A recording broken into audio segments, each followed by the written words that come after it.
Hello, good evening, and welcome to our Friday night end of the week episode of Brett's Old Time Radio Show. It's our last night here in Spain before we head back to the United Kingdom, and I'll be glad to see the boys because I flipping miss the boys when they're not here. And ideally, I would happily not come away without the boys because I spend my whole time thinking about what they're doing and worrying about them, and it would be a lot nicer not to be without them. But anyway, look, let's crack on. You don't want to hear me moaning. It's our final episode of the week. It's Philo Vance.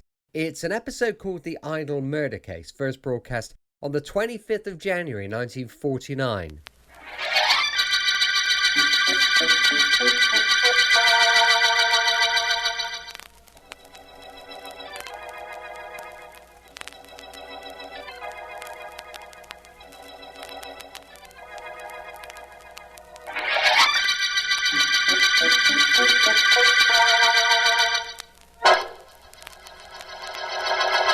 Look, I don't want any trouble from you here. We got you cold for breaking and entering, and I could put you in jail and keep you there forever if I wanted to. You'd be an awful sorry guy if you did, Sergeant Heath. You coop me up before I get a chance to talk to the district attorney, and you'll be awful unhappy. The district attorney's got nothing to do with this case. You broke into a joint, we caught you, and we're going to send you up. But you did send for Mr. Markham, didn't you, Heath? Yeah, I sent for him, only he ain't going to be happy being brought down here unless you got a good reason. I got a great reason. Wait till he hears what it is. Hello, Heath. Oh, hi, Mr. Markham. You asked me to come down here. I'm here. Suppose you tell me what this is about. D.A., this punk here, he's Joe Farrell, said he had something hot to tell you. What is it, Farrell? Well, D.A., I want you to go easy on me on a kind of, I got a trade to make. What kind of a trade? I don't like crowds, D.A. This room is too crowded with Heath here. Huh? Ask him maybe if he'd like to hop into the other room for a minute. Heath? Okay. But this stooge better have something to say to you. I'll be right next door, Mr. Markham. Thank you, Sergeant. Well, Farrell? D.A., listen. The cops have got me cold on a burglary rap. Okay, I ain't looking to crawl out of that. Only I want him to go as light as possible. I should think you would. I got information I'll hand you if there ain't too much pressure put on me by Heath. We can't make any trades with criminals, Farrell. Although if you know something that might help us, perhaps the judge might be lenient if you throw yourself on the mercy of the court. Yeah, that's okay by me. Listen, Markham, here's the dope. You know the City Museum? Very well. Okay. Well, the museum gets a big shipment from some foreign country. I ain't sure where. And it comes in this afternoon. It comes from some collector who died and willed the whole thing to the joint. Well? Well, one of the things that the museum is gonna get ain't what it seems to be. It looks like something, only it ain't what it looks like. You understand? No, I don't. Okay, I'll hand it to you this way. There's maybe 6 or 8 things in that collection. Mostly statues and stuff. Only there's something about one of the statues. Really? What? I don't know. It's junk as far as I could find out. All I know is this, that there's guys in town that want that statue, and they want it bad enough to kill for it.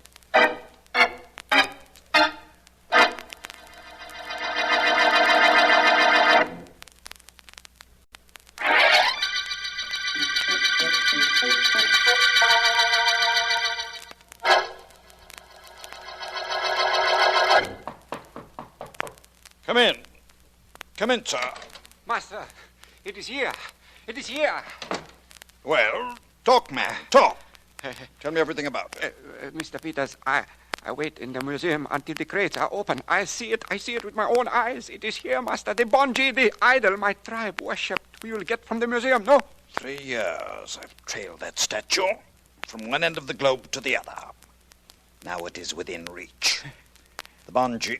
Sit down, Ringo. Sit down. Yes, Master. We make plans to get the bungee. Careful plans, Ringai. The most careful plans man ever made. This is the high point in my entire life. Understand that? Nothing must go wrong. We will plan well, carefully, and quickly. It is good. Soon my tribe will be at peace within themselves. Soon I bring back to them the bungee. Tonight, we will get it, Ringai. Right now, I'm sure I'm going to need this. What you get from the drawer, master? This. Ringai, the Bonji is 1,000 years old. Stolen from your country. Yes. I will return this ancient masterpiece to your people, Ringai. But to do that, it is quite possible that I will need this very modern weapon. This automatic pistol.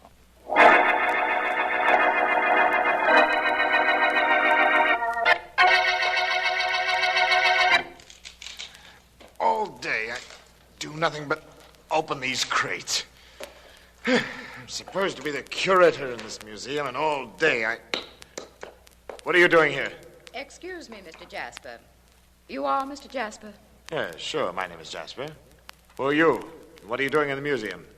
No one's allowed in here at this hour. I've done a lot of things in my life that no one has been allowed to do, Mr. Jasper. My name is Carter, Enid Carter. Well? I want that statue in the corner.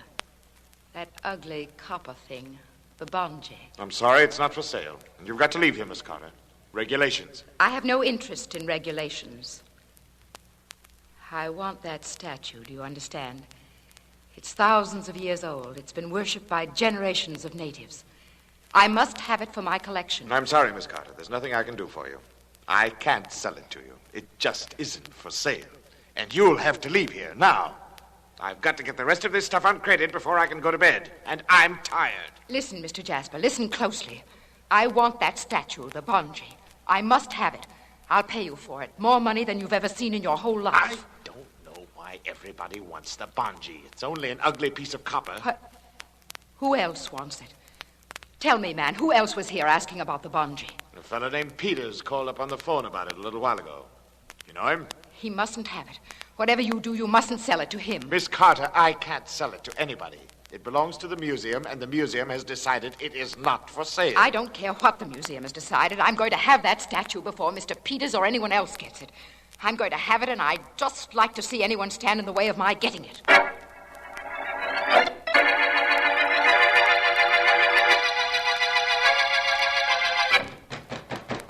Come in! Come in! Will you stop banging on that door at this hour of the night? Hurry, please, hurry. Well, what is it? What's the idea of waking me up at this hour? You're Mr. Jasper, the curator of this museum? Yes, what about it? You woke me up. Do you realize that? I tried to wake you. I've been banging on the door for 20 minutes. I sleep upstairs. What do you expect me to do? Apologize for not being awake at this time of night? What is it you want? Oh, Mr. Jasper, I'm Maurice Abbott, the art dealer. You know my gallery on Madison Avenue. Yes, well? You have an ugly copper statue here, valueless except as a relic of native rituals. I want that statue. You mean the Bonji? That is correct. I just heard it arrived today, and I came down here to make a deal with you. I don't make any deals, Mr. Abbott, and you can't buy the Bonji in any event. It isn't for sale, and you're the third person tonight who's tried to buy it. I'll offer you more than they did. I'll top their best bid. Look, please, go away and let me sleep.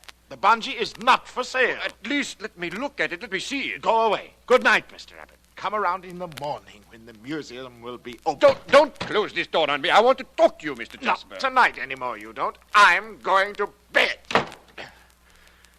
Going to bed, you see. I trust his sleep is not interrupted.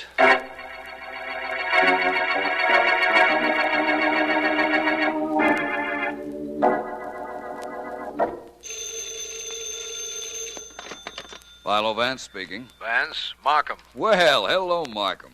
I've been wondering when I'd hear from you. This isn't a social call, Vance. The way I feel about you, Markham, and about your job as district attorney makes it questionable to me whether I prefer your social or professional calls. That's quite complimentary, Vance. Perhaps the purpose of this call might return that compliment. There's been a murder down at the City Museum, and we need help. Delighted that you do, Markham. Who was killed? Well, Vance, it seems that a native idol was delivered to the City Museum yesterday afternoon. The curator of the museum, a Mr. Jasper, had reported an art dealer named Abbott unusually interested in it. Yes, go on, Markham. The statue was called the Bonji, a small copper figure. Sometime during the night, an art collector named Enid Carter was found murdered near the statue. Enid Carter, not the social registrite. The same, Vance. She was shot to death. Well. Now, what she was doing there or who killed her, we don't know. Is there anything about the case the police do know, Markham? Yes. A stool pigeon Sergeant Heath picked up yesterday told me that he knew there would be an attempt to steal one of the pieces in the museum. Really? Well, perhaps Miss Carter interrupted someone's plans, and in the interrupting met her death. Well, that seems reasonable, Vance. Will you meet me at the museum? Will I, Markham? I assure you nothing can keep me from keeping that meeting.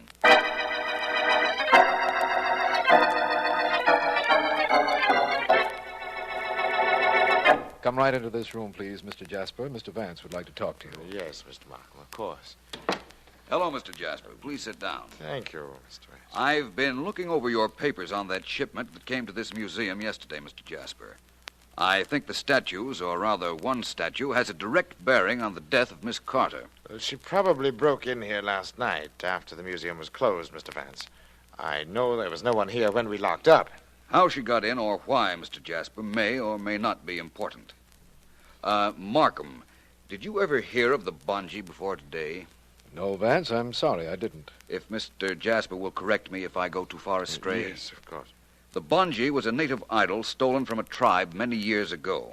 According to these papers which arrived with the Bonji, it is copper, stands 3 feet high on a base a foot square, and weighs 3,500 pounds. Rather heavy, I'd say. Copper is quite heavy. Have you anything to add to what I've said, Mr. Jasper? No, I think not. Except that Mr. Abbott, the art dealer, was very insistent on purchasing the Bonji. I've already told Vance that. And now, Vance, I know you haven't seen the statue yet, but have you anything to tell us? I think so. I think I can tell you why the Bonji was wanted, and in so doing, tell you the reason Miss Carter was killed. You know that, Mr. Vance? Vance, you can't possibly. You haven't even seen the statue or the body. That's true. I didn't look at the body because Sergeant Heath had already examined it, and Sergeant Heath is very thorough. I didn't see the Bonji because there was no need to see it. You see, I know that it wasn't copper at all, but solid gold. Gold? You know the Bonji is gold, Vance. How could you possibly know that? By the weight, Markham. A statue 3 feet high and 1 foot square makes 3 cubic feet of statue. Copper weighs 500 pounds a cubic foot. Then if the Bonji were copper, it should weigh 1,500 pounds. That's right. But the Bonji weighs 3,500 pounds. Therefore, it isn't copper. Gold weighs approximately 2.5 times as much as copper, hence my deduction. Vance, when will you ever stop astounding me? Never, I hope. Now let's look at the Bonji and see whether... What's that? Shots, undoubtedly. Sergeant Heath or his men are shooting at something. Come on, Vance. I'm right with you, Markham.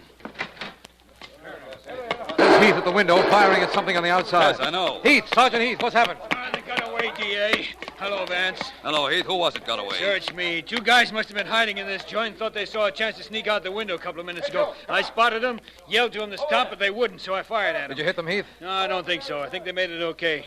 I saw them get in their car and beat it. Well, things certainly are getting complicated on this case, aren't they, Vance? Quite a bit. Complicated for you, Vance? What should I say?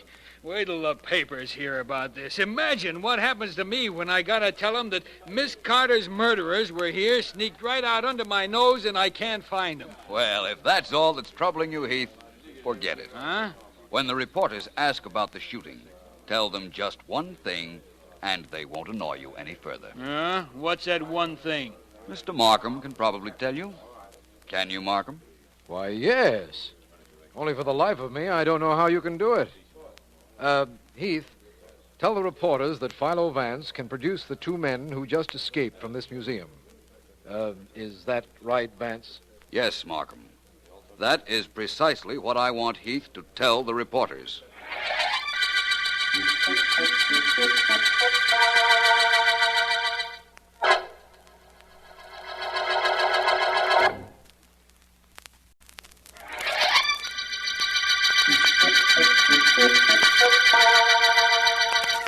This is District Attorney Markham. The idol murder case began before there was a murder. It seems that several people, among them Maurice Abbott, an art dealer, and Enid Carter, wanted the Bonji, a native idol supposed to be copper, but which actually is gold. Philo Vance reasoned it was gold, and subsequent tests proved him right. After Miss Carter was found dead, 2 men were seen fleeing from the museum, and Vance announced that he would produce them despite the fact that he hadn't even seen them. Only Vance could possibly make a statement like that. And it is some time later when he has gone to his office. Vance and his Read it again, will you please, Miss Deering? What's the matter, Vance? My diction bad or my voice so pleasant you just like to hear it? I'd like to be absolutely certain of what the newspaper says, that's all. No criticism, no compliment. That's my boss. Okay, here we go. Just the headline and the subhead will do. Right. It says, police say Philo Vance can produce mystery men. Subhead, famous private investigator believed to know identity of 2 men who fled from City Museum in hail of shots. Period. More? No, that ought to be quite sufficient, thank you. Vance, since when have you become mysterious? If you knew who those men were, why didn't you tell Mr. Markham? They're probably the same men who killed Miss Carter. Possibly. Well, then why don't you tell who they are? I never said I knew who they were, Miss Deering. I said I could produce them, and I can. In fact, I think they'll produce themselves right here in my office. I'd like to bet they don't. That's off. It wouldn't surprise me if those were the 2 men, Miss Deering. Let them in, please. I'll be in my private office. I'll do it. Only I have a hunch I'm going to be sorry. Forgive me, my dear, but this is the office of Philo Vance. Yes, it is. Come in, please. Thank you. Come, ring guy. Yes, master. My dear, I must see Mr. Vance. Is he in? He's not only in, but unless I'm mistaken, he's expecting you. Go right into his private office. Go right in. Thank you, my dear. Thank you very much. Oh, it's all quite all right. All part of a day's work. Wait out here, ring guy. I shan't be long. Yes, master. Hey, you're not going to leave him out here with me. I assure you, my dear, you're quite safe. Wait for me, ring guy. Yes, master. Mr. Vance? Come in, sir. Mr. Vance, you know me, sir? I know who you are. Perhaps the formalities of an introduction might be in order, though. Please sit down. Thank you, sir. Thank you. Mr. Vance, I am Jonathan Peters, world traveler, lecturer. Authority on native art. I know of you, Mr. Peters. Thank you, sir. Thank you. Mr. Vance, according to the newspapers, you knew it was I who was seen fleeing from the City Museum early today. I've come to ask you, sir, to implore you not to reveal my identity. You realize that a young lady was murdered in the museum you were seen leaving? I had nothing to do with her death, I assure you, sir. And I have here my personal check made out to you for $25,000. The check would be in lieu of my not revealing your identity to the police. Exactly. For the sake of your conscience, you might know that my friend and I did not kill Miss Carter. We were in the museum to see the bungee, and then she was shot. But the alarm was sounded so soon. The officer on the street came in so quickly we could not escape. We waited our chance and tried to get out while you were in the museum. Apparently, you saw us. We'll let it go at that. Your story may or may not be correct. But tell me something, Mr. Peters. Do you know the history of the bungee? Of course I do, sir. It was stolen many years ago from a native tribe. I have pledged to return it to the natives, one of whom accompanied me here. That's the only story you know about it. Precisely, sir. The only one. The fact that it's supposed to be copper but is actually solid gold means nothing to you? You know that, sir? You're a brilliant man, Mr. Vance. I'm brilliant enough to telephone the police and have them take you in, Mr. Peters. Put down that phone, Mr. Vance. Put it down. Please, sir. Excellent backing you have for your instructions, Mr. Peters. This gun, obvious, but like myself, Mr. Vance, purposeful.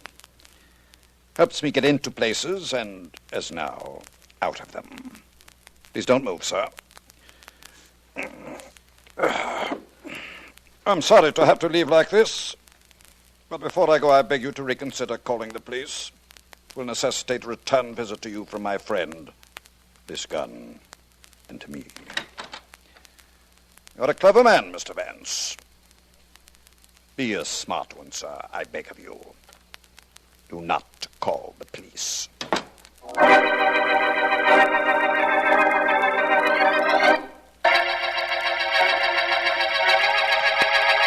Do you deny, Mr. Abbott, that you threatened the museum curator, Mr. Jasper, when he would not sell the bungee to you for your gallery? Well, do you? I have nothing to say, Mr. Markham. You will have something to say, I'm sure, Mr. Abbott. Mr. Jasper here is ready to swear you first tried to bribe him And then you threatened him when he told you he could not sell you the bungee. Yes, he did. I swear he did, Mr. Markham. Very well, I did try to bribe Jasper here, and I did threaten him. I wanted that statue. No doubt you did, Mr. Abbott. Oh, hello, Vance. Hello, Markham. Mr. Jasper, Mr. Abbott. Mr. Vance. Well, Markham, we're approaching what in Western moving pictures is generally referred to as a showdown. You see, I know who murdered Miss Carter and why Mr. Abbott's interest in the bungee was so acute. You're not going to frame me for this. You're not... Grab him, Jasper. You'll arrest him. Let go of me. I'm coming to help. Hold on to it. Now, Mr. Abbott, I think you'd better be better off sitting down and telling us all about this before Vance does. Feel like talking, Mr. Abbott? No, I don't, and I never will. Go ahead if you can prove I killed Enid Carter. I dare you. Try to prove I murdered her.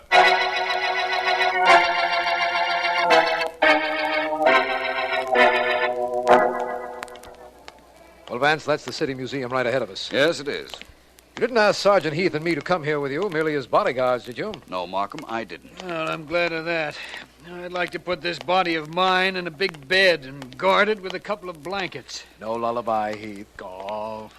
Vance, why did you have the City Museum closed to the public for the past few hours? Obviously, because I wanted no one to be there except whoever it is who will try to steal the bungee. Somebody's going to try to steal that statue tonight? Perhaps.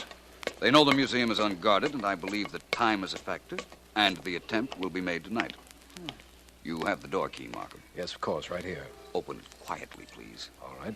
If I'm not mistaken, we are about to interrupt the theft of the bungee. Hey, wait a minute. You can't know that. I don't know it, Heath, but I merely think it. I believe I saw a flashlight hit a window a second ago. The flashlight carried by somebody inside the museum. Well, Markham? I'm a little slow because I'm trying to do this as quietly as possible. There. Here we are. Vance. I see it, Markham. The flashlight at the other end of this hall. Close the door, Heath, please. Quietly. I've got my finger on the light switch. Right. What's that noise, Vance? Winches, Markham. The bungee is heavy and unwieldy and has to be raised mechanically. Well, Heath, I think we're about to catch our thief. Same guy who murdered that Enid Carter dame? Perhaps. Ready, Heath? Me and my gun are both ready. Throw the switch, Vance. Here goes. Stand where you are, whoever you are, or I fire. Come on, Markham, Vance. Who is it, Vance? Can you make him out? I know who he is. Put that body on the floor in the corner. Okay, you. Get your hands up and turn this way. Get him up. All right. Only don't shoot. It's Jasper, the curator of this museum, Vance. I knew that. I'm much more interested in this body.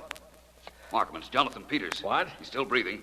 Heath, keep Jasper covered. Right. Come over here, Markham. I'm with you, Vance. He's dying. I know he's dying, but I didn't kill him. I swear I didn't kill him. Shut up, you. We got you cold trying to steal this statue, ain't we? Yes, maybe you have, but that man is dying, only I didn't kill him. I found him that way when I came down here a little while ago. All right, Jasper, we'll get to you later. Something. I think Mr. Peters is trying to say something, Markham. Bend down here with me. Right.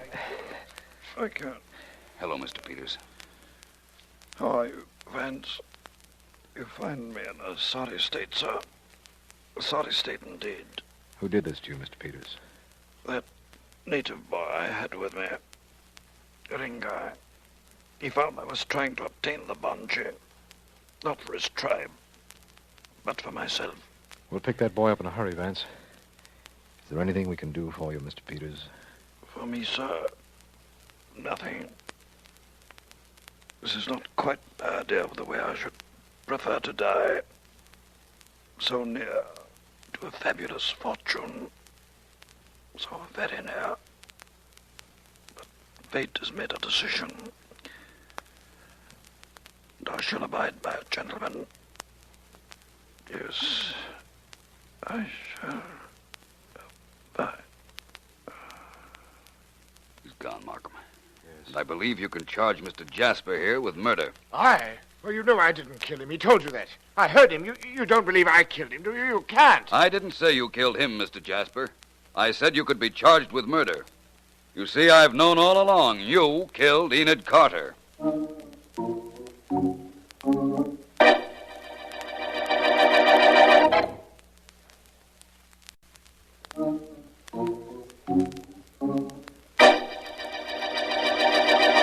Look, Vance, if you think I'm going to ask you a single question, you're nuts. Very well, Sergeant Heath. Suppose we leave it at that. Now, wait a minute. Just 1 minute and maybe one question.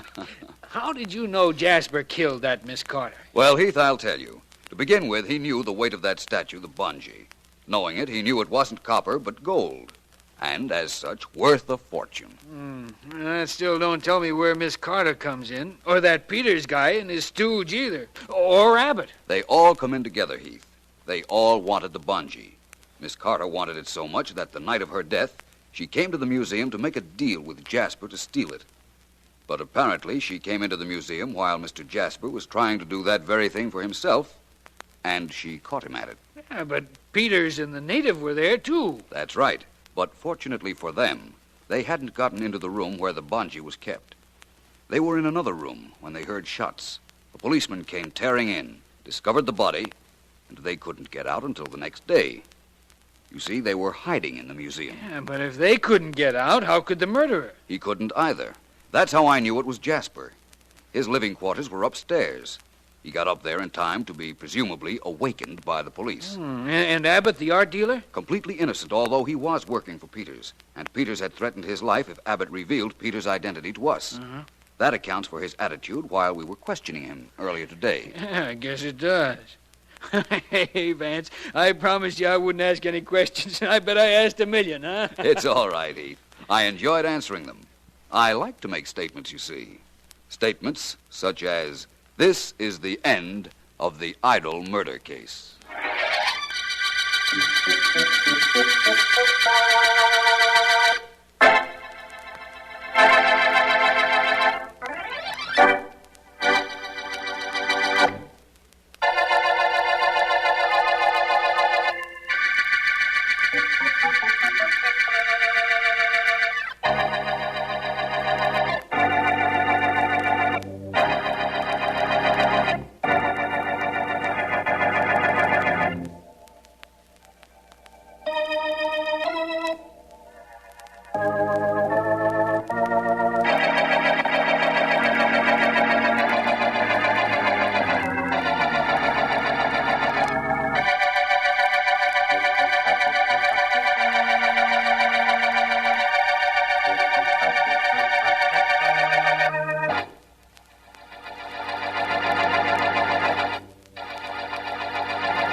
Welcome back. I hope you enjoyed tonight's episode of Philo Vance. Don't forget, tomorrow it's a bumper investigation with insurance investigator Johnny Dollar going live at 5 p.m. UK time. If Brett's Old Time Radio Show has become a part of your nightly routine, please do consider giving us a follow and giving us a like, because it does make a huge difference to the show.